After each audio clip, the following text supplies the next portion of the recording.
এই কদিন ধরে আমাকে রোজ টিফিন নিয়ে যেতে হচ্ছে অফিসে, কেননা যে দিদিটা আমাকে রোজ টিফিন দিত সেই দিদিটা বেড়াতে গিয়েছে, সেই জন্য টিফিন নিয়ে যেতে হচ্ছে।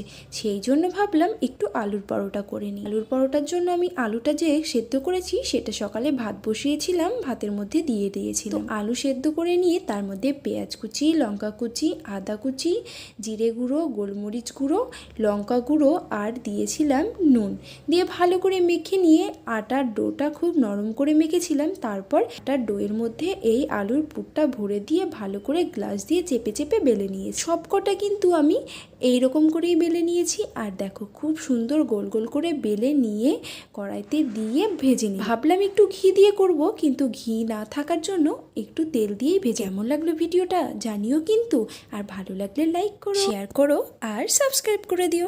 টাটা, চলে আসবো নতুন আরও ভিডিও নিয়ে।